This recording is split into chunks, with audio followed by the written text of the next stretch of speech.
The Center for Grieving Children's mission is to help children grieving a death heal and grow through their grief, while strengthening families, communities, and professionals' understanding of how best to respond to their needs. The center is the only such organization in the city of Philadelphia that provides free grief group support to children. So that can be any time from, soon after the death to years after the death, whenever they feel that they really need the peer support to cope with the loss of that person. So we provide support groups, and they're broken down by age for children who have lost a parent, a sibling, even a best friend, a grandparent, anybody in their life that was significant. Where our support groups are by age, so we have younger elementary, middle school, and teen groups. And while the children are in their support groups, their caregivers can also be in a support group at the same time. The children are able to share their experiences, and while at first each individual's grieving process is different, the children are able to find support through each other. There's great need in Philadelphia. There are approximately 15,000 to 17,000 children every year who lose a loved one, and obviously one is too many, but that number is staggering, and we know that as an organization we can't do it alone, and that's why we operate a satellite-based model, not only having dedicated sites, but also working with and in neighborhoods and communities throughout the city. We served 377 children last year alone, and that has been up from previous years. This year we're looking to serve 400 to 500 children in both of our programs, and hopefully more than that each year. So our mission really is to help families heal. We are the only center that's based in the city, in Philadelphia, that does what we do. So our goal is to help children and families in Philadelphia heal through the grieving process. So Philadelphia is a city of neighborhoods, so we really are trying to reach every neighborhood in the city of Philadelphia with either our center-based groups or community-based groups to make sure that every child can have at least access to our program. So last year we served 199 kids in over 20 schools, and this year we're looking to serve more children in more schools, and we're hoping to have over 30 schools served by the end of this school year. So I think the center is extremely effective with the kids that have nobody to talk to, and they just bring them in here, and they have, immediately they have a group of peers that can relate to what they're going through. And then also for the families.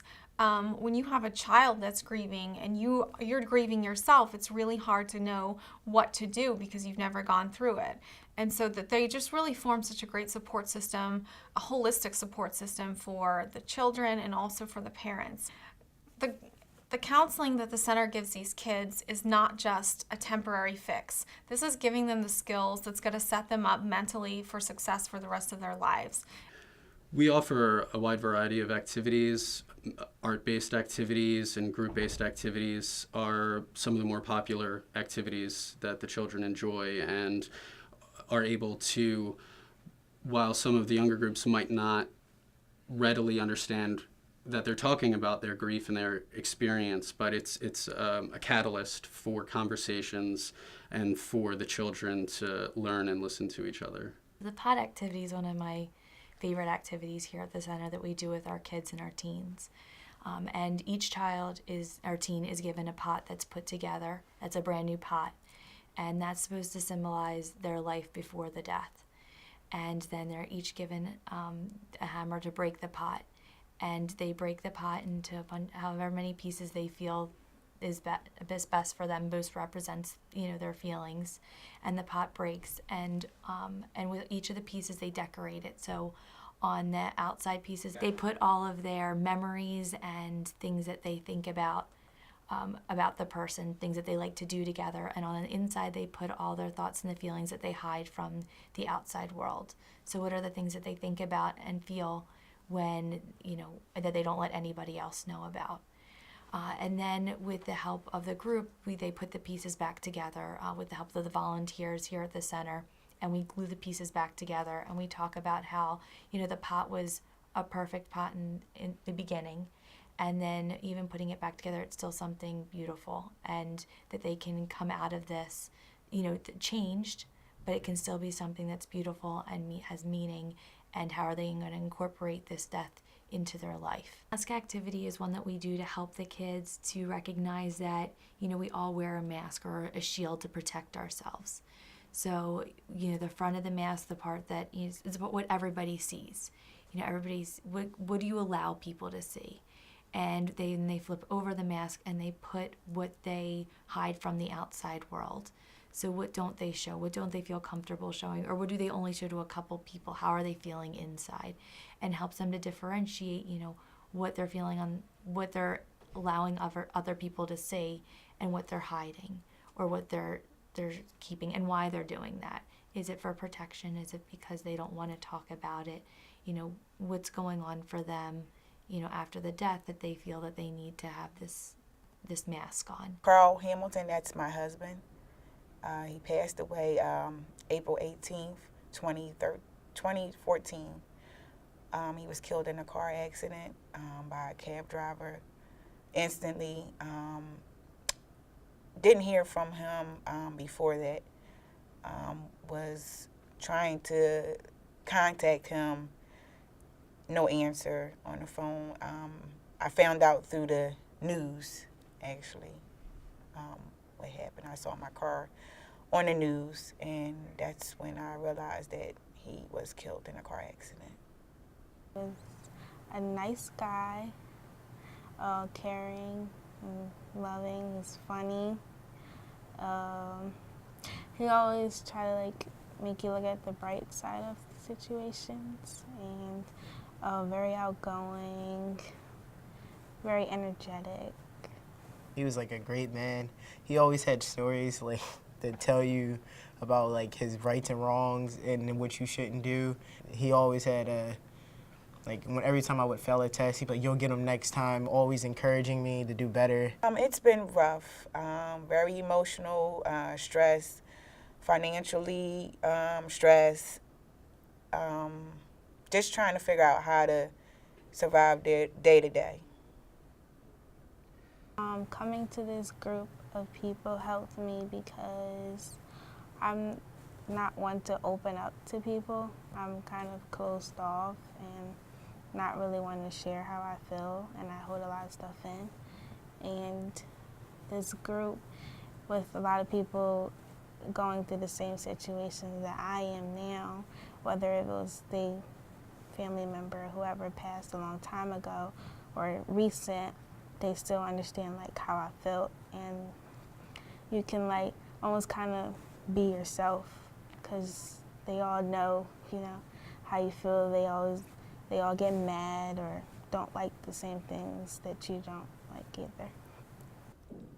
Just knowing that people are going through the same thing that me and my children are going through, and that helps a lot. When you're going through that, you think you're the only one, and you're not. So it's helpful being around people that is going through the same thing. It's almost like a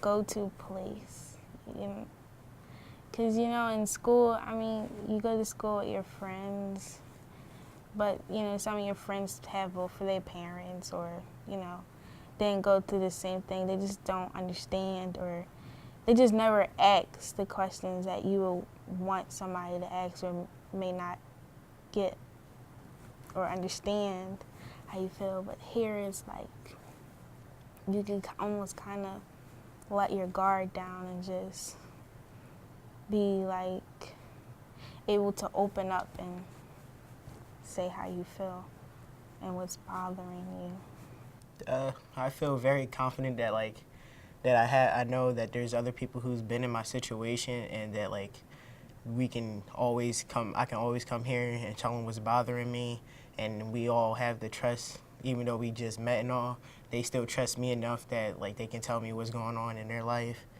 I realize now that I'm not the only one who has lost somebody. That's why I think people who lost family members or something like that, they need to come to this group.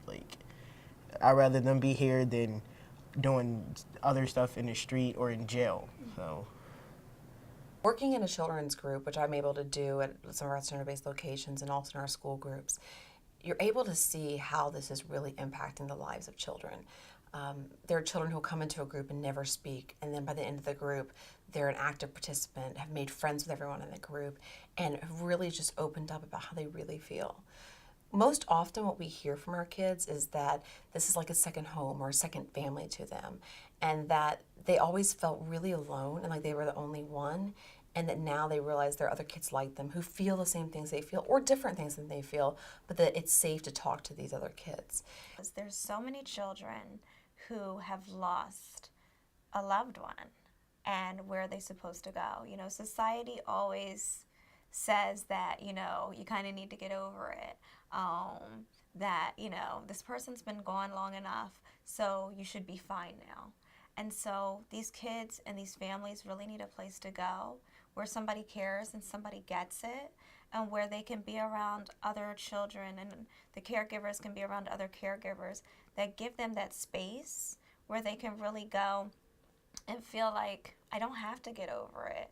It doesn't have to be just done. Like, I can go through this whole process and go through this journey, and nobody's going to give me like a time limit. So it really does matter that these children can heal at their own pace and that we give them that space to do that.